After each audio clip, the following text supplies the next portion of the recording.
0. S200 motors ignited.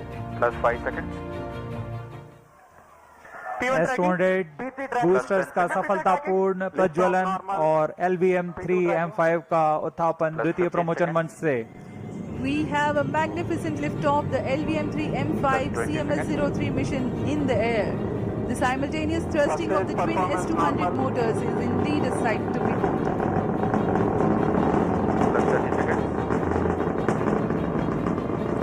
GSLV Mark 3 LVM-3 के नाम से जाना जाता है। यह हर बार एक कहानी लिखता है। पिछली बार हमने इसे चंद्रयान 3 पर देखा था और अब हम देख रहे हैं LVM-3M5 CMS-03 mission. A clear Sriharikota sky and the LVM-3 silhouette. Thrill and satisfaction together at the countenance of the witnessing ISRO scientists.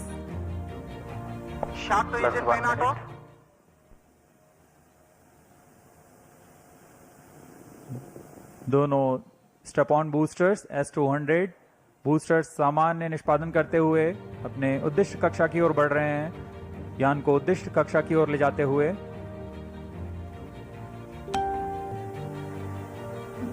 The Charles tracking station continue to track the trajectory. First stage performance normal. प्रथम चरण का कुल कार्यकाल 126 second का होगा। तत्पश्चात S200 booster शांत हो जाएंगे और उन्हें यान से पृथक कर दिया जाएगा।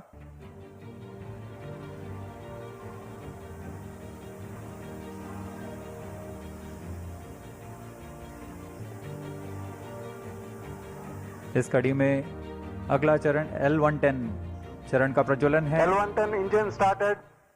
जी हाँ, इसकी पुष्टि हो चुकी है। द्वितीय चरण L110 चरण का प्रज्वलन शुरू हो चुका है।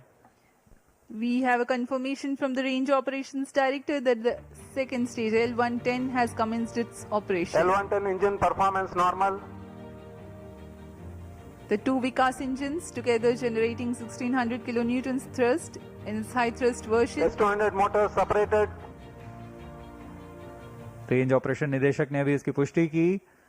दोनों S200 बूस्टर्स को यान से पृथक कर दिया गया है। वर्तमान में L110 स्टेज, जो कि तरल नोदक पर आधारित चरण है, प्रज्वलित है और यान को उद्दिष्ट कक्षा की ओर ले जा रहा है।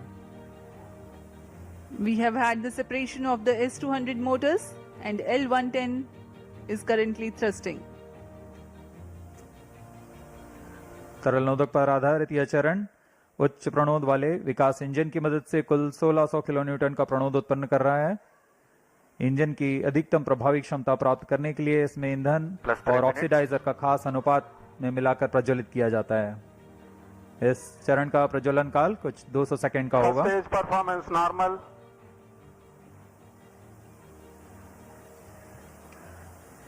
The tracking station at Charles Sriharikota continues to track and the Port Blair station will start to acquire signals at about T plus 200 seconds onwards.